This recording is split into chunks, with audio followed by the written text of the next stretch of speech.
Chers téléspectateurs, c'est toujours un réel plaisir d'être parmi vous dans cette nouvelle édition. Bonsoir et bienvenue. À la une de l'actualité de ce soir, la transmission de la variole du singe ou Mpox d'une personne infectée à une personne saine peut durer entre 2 à 4 semaines. La maladie peut également se transmettre par voie sexuelle selon les explications d'un médecin. Radraman Zatouf, Kevin Ravouniarson pour plus de détails. Outre les symptômes du Mpox déjà largement communiqués, la transmission du virus d'une personne infectée à une personne saine peut s'étendre sur une période de 2 à 4 semaines, selon les déclarations du directeur de la santé publique au sein de la commune urbaine d'Antananarive, le docteur Ervoun Durandelis. Dès l'apparition de signes indiquant qu'une personne est atteinte de la maladie, celle-ci peut transmettre le virus, a-t-il précisé. La transmission peut également se faire par voie sexuelle. Dans ce cas, la période de transmission peut aller jusqu'à 14 semaines, selon toujours les explications. Le directeur de la santé publique de la commune urbaine d'Antananarive appelle ainsi l'ensemble de la population à adopter et à respecter les mesures de prévention et de protection contre cette maladie. Et les établissements scolaires appliquent actuellement les mesures de prévention contre cette épidémie. C'est notamment le cas d'une école qu'on a visitée. Les responsables appellent les parents à respecter strictement les mesures mises en place par les écoles. Détails sur les images de Yves Janel. Face à la présence de l'épidémie de Mpox à Madagascar, cette école située à Mbouimanarn a décidé de rétablir l'ensemble des mesures barrières afin de protéger les élèves. La première d'entre elles concerne le port obligatoire du cache-bouche, mais également le respect de la distanciation et les mesures sanitaires. Toutefois, certains parents ne respectent pas volontairement ces mesures. L'établissement appelle ainsi à une collaboration étroite des parents afin d'assurer la sécurité sanitaire de tous.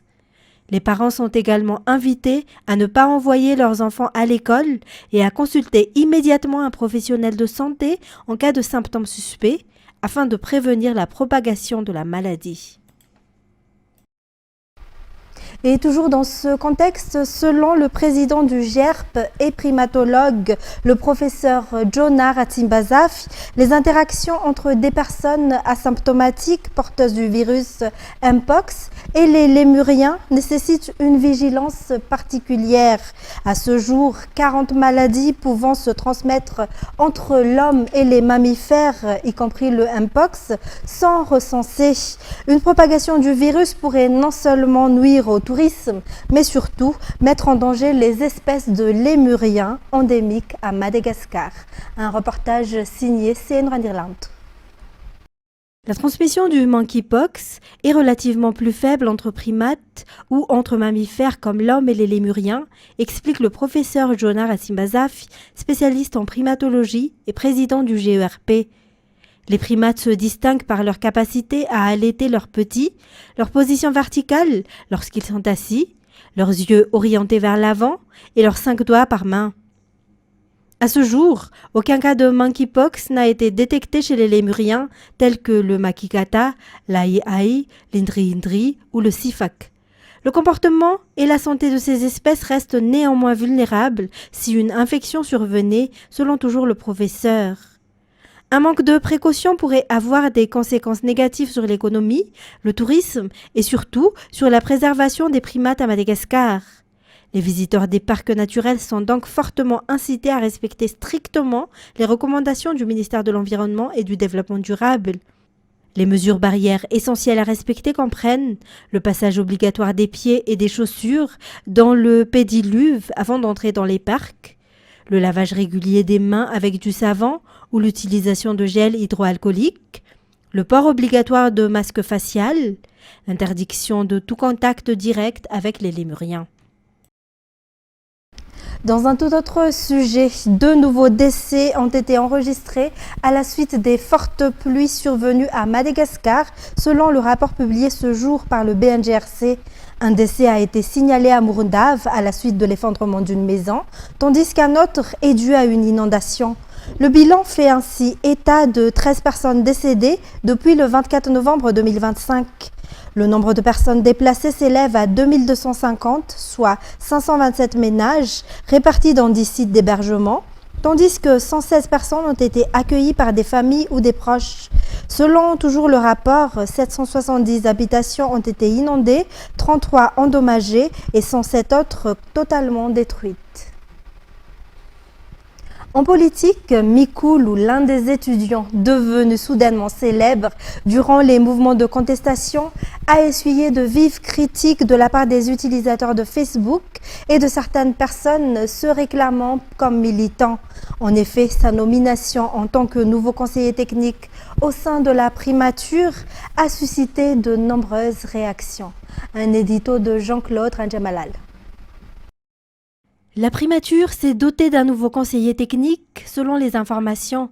Ainsi, Mikoulou est désormais l'égal de Patrick Rahmanen, car ils sont tous deux conseillers techniques. En d'autres termes, ils ont pour mission de conseiller le Premier ministre dans le cadre de ses fonctions. Cette nomination de Mikoulou a ravivé les débats et les réactions sur les réseaux sociaux, notamment de la part de certaines personnes se disant issues des mouvements de contestation.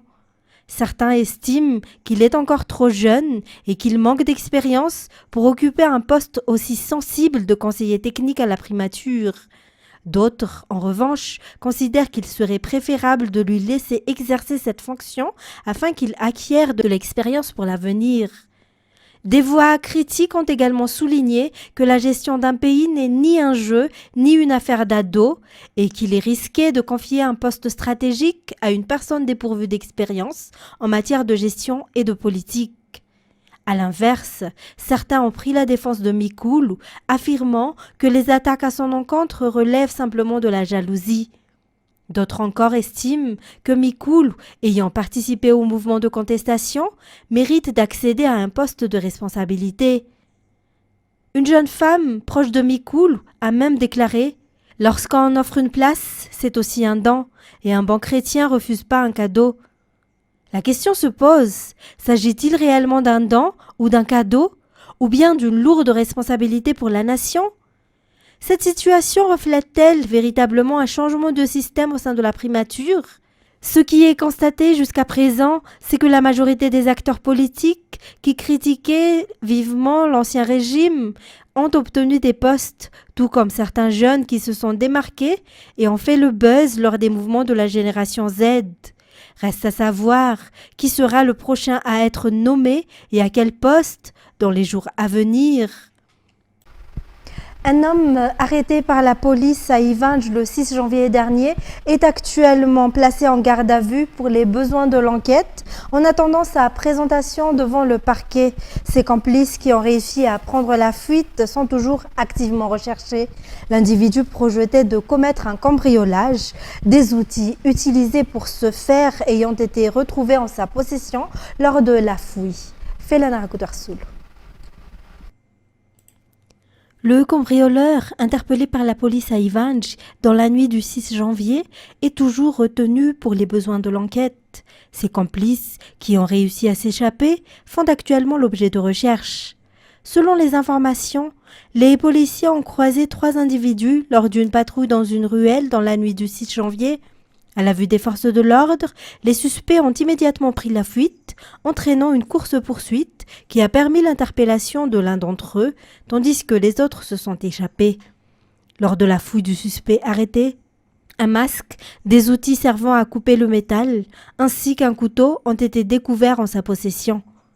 La police appelle la population à collaborer en fournissant toute information susceptible de permettre l'arrestation des malfaiteurs en fuite. La prise des responsabilités par les femmes constitue un levier majeur du développement. Toutefois, la perception de la société sur la place et les rôles des femmes demeure encore problématique à Madagascar. C'est dans cette optique que le réseau des femmes bâtisseuses de Madagascar encourage l'engagement et la prise de la responsabilité des femmes. Une séance de sensibilisation a ainsi été organisée hier au sein de l'association des Sœurs de Manzakaray. Radraman Zatouf, Kevin Ravoniarsan et Anzara Zanarville.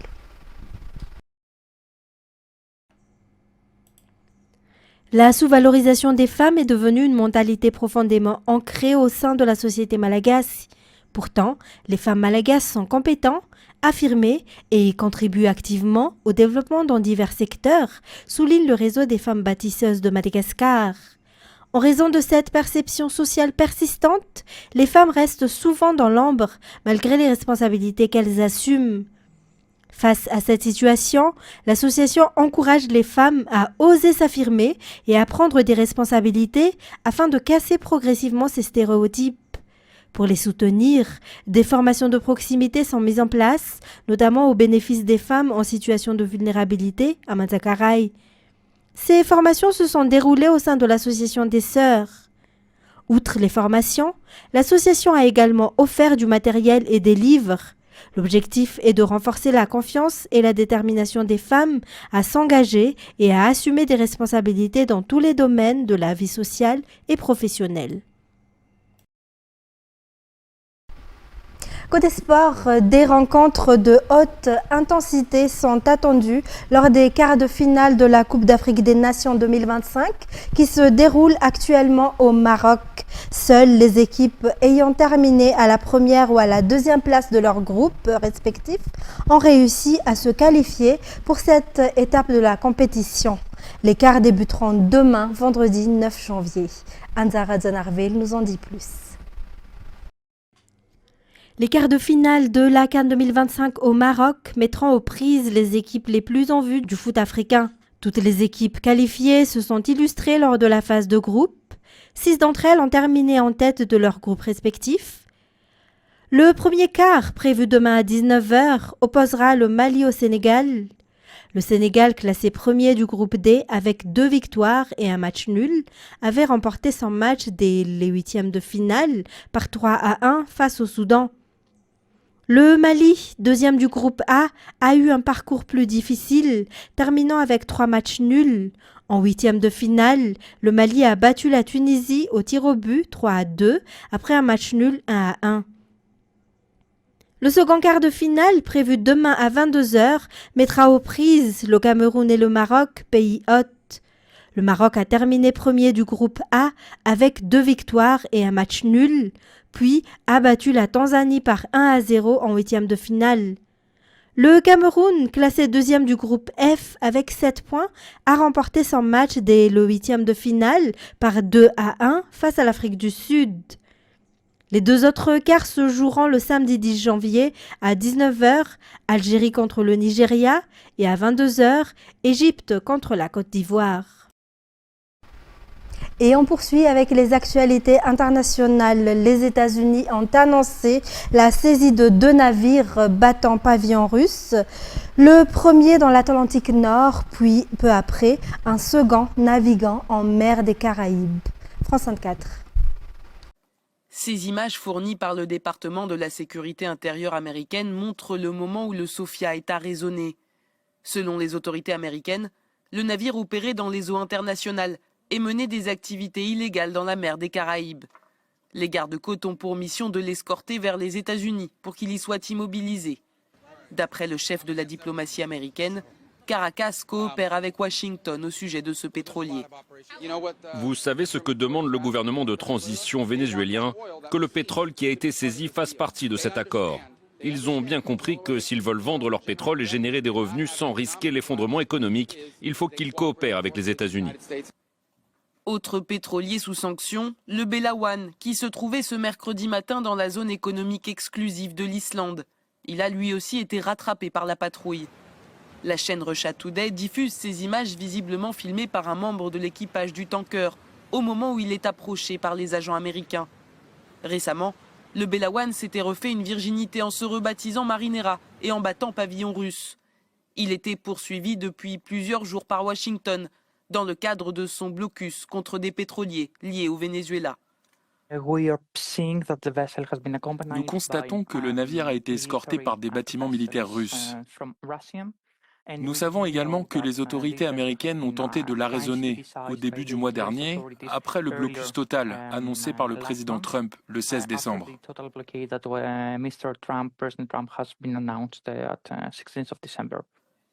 Sous sanctions américaines depuis 2024 pour ses liens présumés avec l'Iran et le groupe chiite libanais Hezbollah, Il était en route pour le Venezuela, sans transporter de cargaison selon des sites spécialisés. Washington affirme que le bateau fait partie d'une flotte clandestine qui a transporté du pétrole pour la Russie, l'Iran et le Venezuela, ce que nie Moscou. En RD Congo, l'inquiétude des habitants d'Uvira monte. Depuis plusieurs jours, des combats sont signalés autour de la ville dans l'est du pays. France 24. Des détonations d'armes lourdes se font entendre dans des localités proches d'Uvira depuis plusieurs jours. Des tirs sporadiques sont signalés jusque dans le sud de la ville.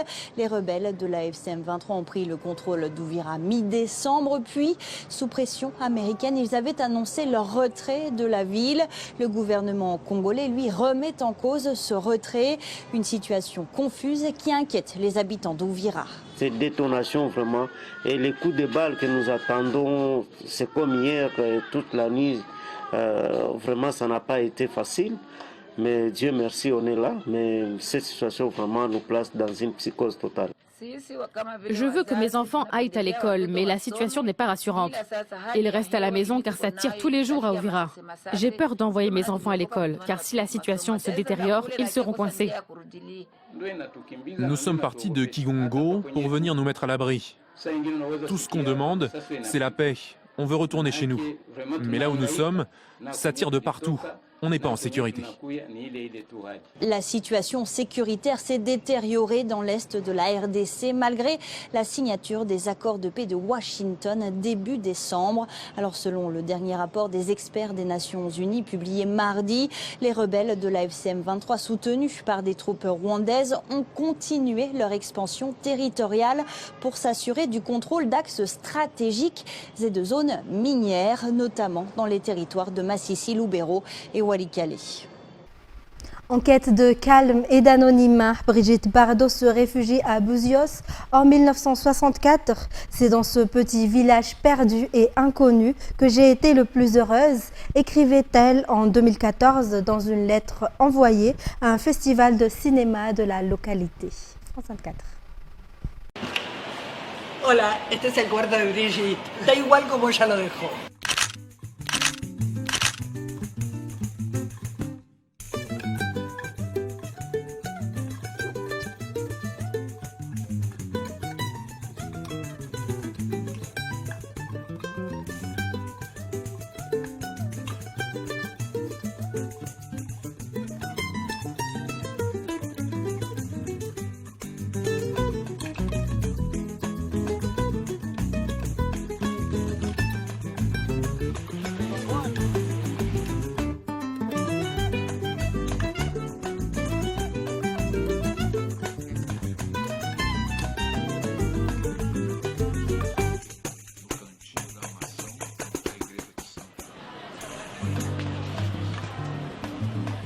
La típica foto de la casa, a ella le encantaba porque se parecía mucho a lo que era la Mandrake en aquella época. Para Navidad yo me recorrí todos los lugares buscando un chancho para hacer un chancho en Navidad. Y cuando ella lo vio vivo me dijo, no se te ocurra que nos vamos a comer el chancho. Entonces se levantaba a la mañana, el chancho andaba por toda, estaba harta del chancho.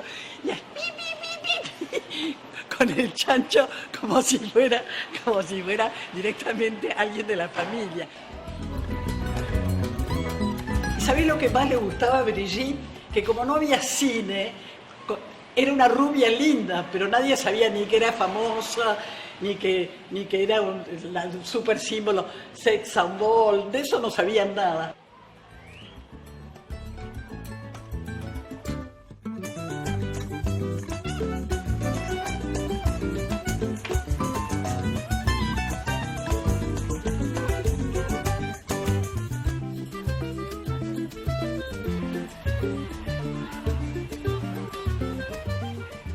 Es una pregunta que me hago muchos años. ¿Le debo mi vida a Brigitte Bardot? Creo que hay mucha gente en Buzios que se debería preguntar eso para saber tal vez cuál es el punto de origen de su llegada a este país y a esta ciudad.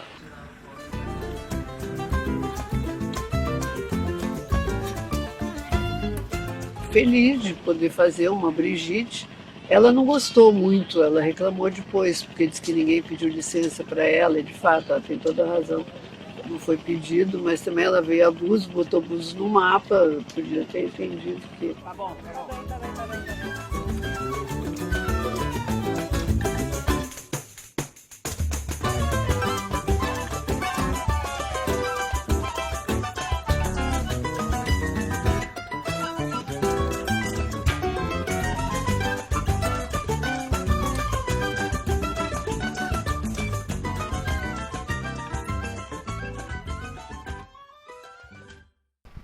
Et c'est ainsi que se termine cette édition. Mesdames et messieurs, merci à vous de l'avoir suivi.